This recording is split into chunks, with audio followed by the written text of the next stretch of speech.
Em dezembro de 2004, foi criado, através de emenda constitucional de número 45, o Conselho Nacional do Ministério Público.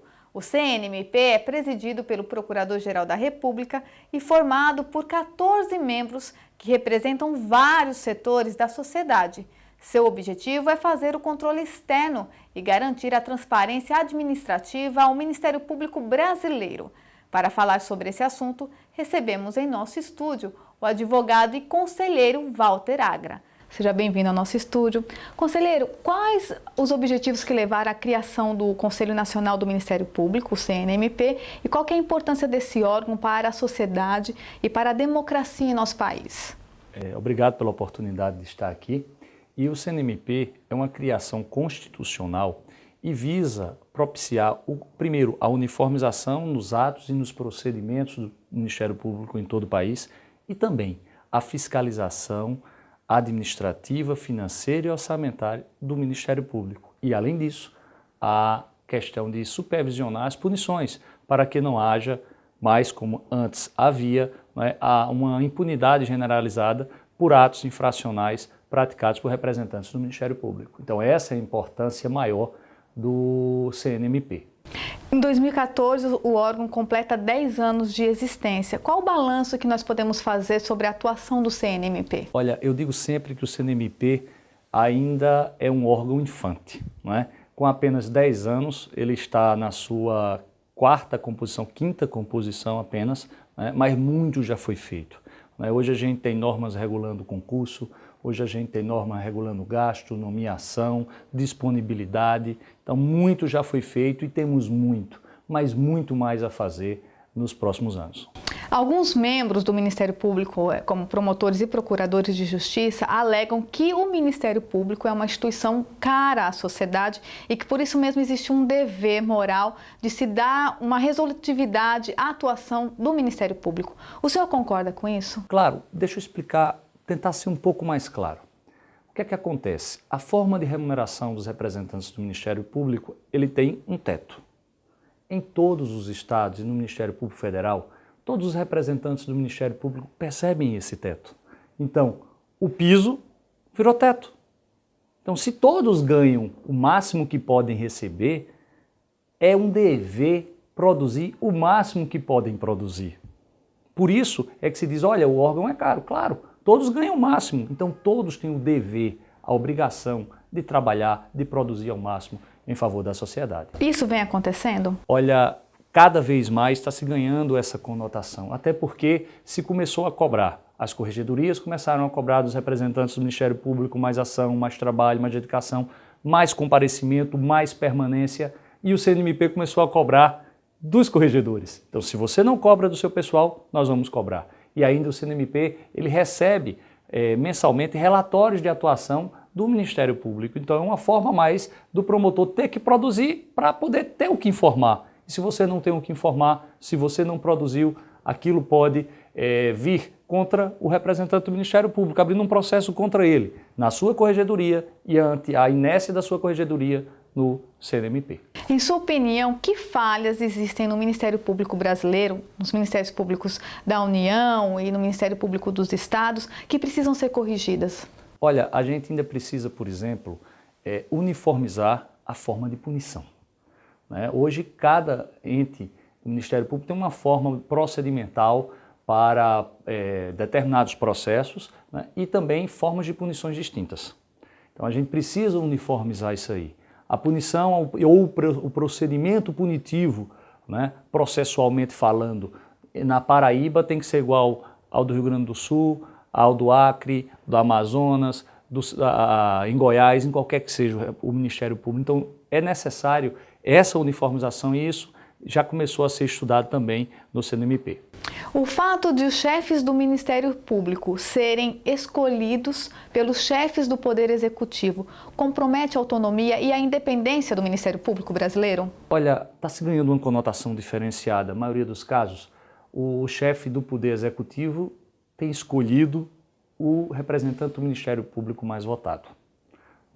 E por que isso? Porque fazendo assim, ele fica devendo, o escolhido fica devendo menos àquele que o nomeou. Não deixa de ter influência, é verdade. porque ele não está obrigado a escolher o primeiro, ele pode escolher o terceiro.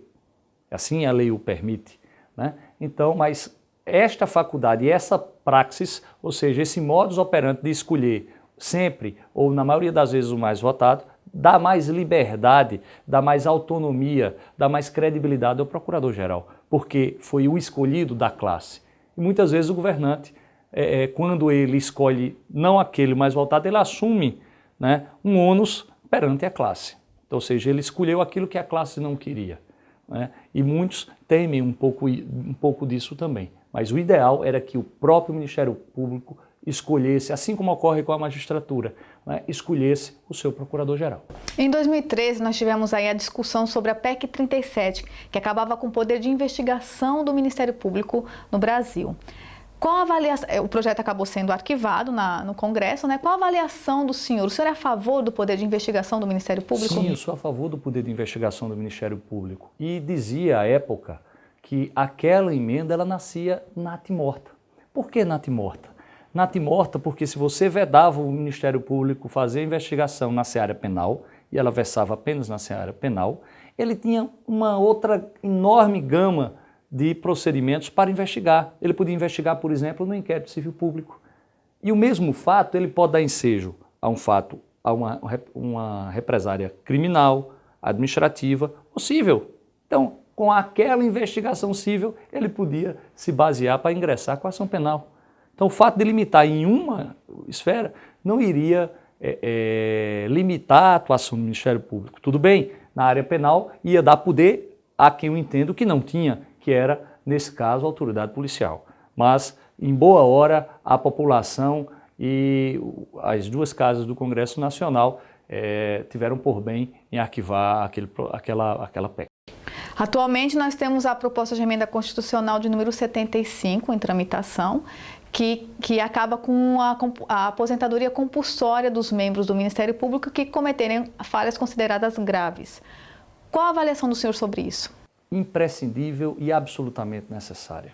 E essa PEC ela não acaba aquela punição da aposentadoria compulsória, ela cria uma oportunidade a mais de punição, que é o quê? A demissão. Então, o que é que temos hoje? Aquele que comete uma infração muito grave, sua punição maior tudo bem, você vai para casa, você continua sendo promotor e vai receber proporcional ao teu tempo de serviço. Essa é a punição mais severa. O projeto não acaba essa punição, ele cria uma outra mais severa, que é o quê? A possibilidade de você ser excluído, de você ser mandado para casa sem absolutamente nada. Então, como ocorre com o servidor público. O servidor público, no modo em geral, ele pode ser demitido do serviço público, a bem do serviço público. Depois, óbvio, do processo administrativo. E por que não com os agentes políticos? Uhum. Isso consagra um papel mais importante ao CNMP? Isso consagra um papel mais importante ao Ministério Público, porque o primeiro a verificar isso aí é o próprio Ministério Público em suas corregedorias. O CNMP só age diante da inércia do Ministério Público, né, nas suas corregedorias e na sua administração. Diante dessa inércia ou do abuso, aí sim o CNMP pode e deve ser provocado. O senhor é o primeiro paraibano a integrar como conselheiro o CNMP. Como que encara essa experiência? Olha, foi um desafio, tem sido um desafio inovador e imprevisto por muitos. Causou alguma surpresa no ramo jurídico e também no Ministério Público. Para a Paraíba chegar aí, como se chega, né? E o que me deixa bem confortado é que não se trata de uma nomeação política, de um cargo político, é uma representação de classe. Tá certo? Então eu estou chegando ali porque fui escolhido por 27 seccionais como representante da OAB federal naquele conselho. Então é uma responsabilidade a mais, porque eu não represento apenas os advogados da Paraíba que me elegeram conselheiro federal, mas eu represento os advogados de todo o país que, através dos seus representantes no Conselho Federal, nos escolheram. Então é um grande desafio e serve, sobretudo, para mostrar aos paraibanos, os operadores de direito paraibano, que é possível e é necessário que a Paraíba, pouco a pouco, ocupe cada um desses espaços no cenário nacional. Atualmente o senhor integra a Comissão de Acompanhamento Legislativo e Jurisprudência do CNMP. O que faz essa comissão? Quais trabalhos estão sendo avaliados atualmente por essa comissão? Por exemplo, essa comissão é importante porque ela quem verifica, faz a análise primeira dos procedimentos. Por exemplo, essa comissão vem fazendo um trabalho sobre a forma de procedimental para processos, por exemplo, de sindicâncias e de processos administrativos como um todo, em todos os Ministérios Públicos. Para quê? Porque o CNMP, em breve, em muito breve, ele vai apresentar uma norma uniformizando isso, uniformizando, como eu falava anteriormente, este procedimento. Então, esse estudo inicial é feito nessa comissão, além de subsidiar os membros do CNMP e os membros do Ministério Público sobre a jurisprudência consolidada no CNMP, tá certo? Então, é como uma forma também de orientação do modus operandi, de o que fazer ou como fazer para o Ministério Público de todo o Brasil. Para finalizar, eu gostaria que o senhor explicasse ao cidadão em que situações ele pode acionar o CNMP, que fica em Brasília, né, bom que se diga, e como fazer isso. Olha, o cidadão ele pode utilizar a internet, ele pode utilizar a ouvidoria, tá certo? É guardado ou resguardado o sigilo do noticiante ou do denunciante. Ele também pode fazê-lo de forma expressa, ou seja, com a sua própria identificação. E o que é que ele pode fazer? Ele pode representar o representante do Ministério Público por inércia, ou seja, naqueles casos em que houve a representação, houve a provocação do Ministério Público e ele está ali silente, calado, quieto por mais de 60 dias. Ora, não é normal. Então, é um grande remédio essa representação por inércia, né?